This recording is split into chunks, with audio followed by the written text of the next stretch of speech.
way home last night, I made the mistake of listening to a little bit of NPR on the radio, and oh my, I was fuming mad by the time I got home, because these liars are trying the best they can to make this.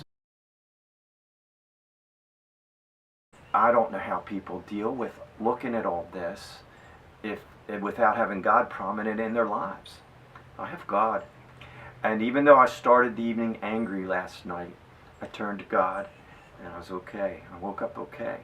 And I just can't look at too much of it.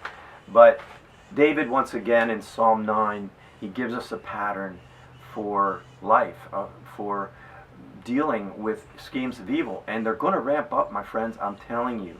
They're ramping up not only here, but other countries are in chaos. Okay, riots in the streets, and it's all over the place. And very soon that spark, one nation to another, is going to happen, and the whole thing goes off.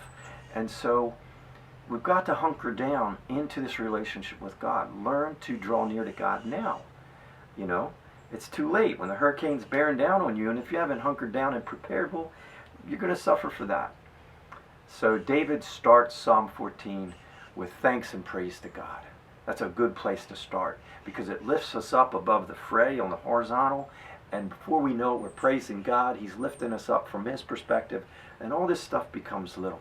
And then he recounts God's victories in his life and God's rescues in the past, and David just gives thanks for God for that too.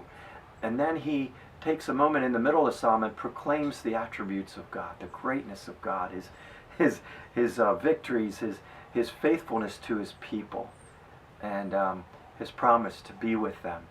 And then he ends up at the end, he makes mention of the current issues and the schemes of evil, wicked people, but also he intertwines that with he's going to bring them down, as he has in the past. He's going to bring them down. And so I'm just going to read the psalm, leave it stand, may the Lord bless you. I will give thanks to you, Lord, with all my heart. I will tell of all your wonderful deeds. I will be glad and rejoice in you. I will sing the praises of your name, O Most High.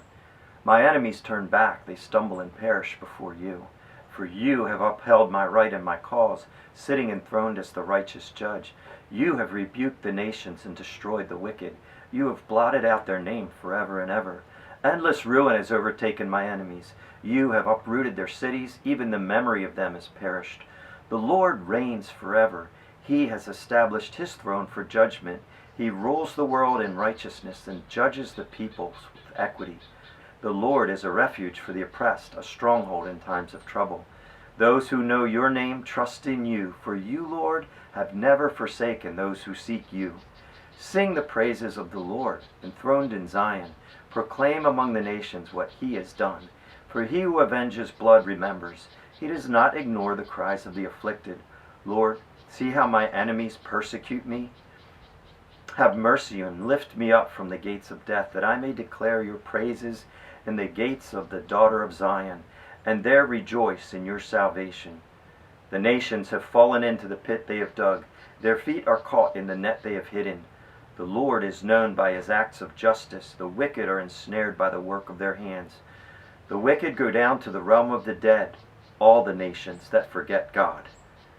But God will never forget the needy. The hope of the afflicted will never perish.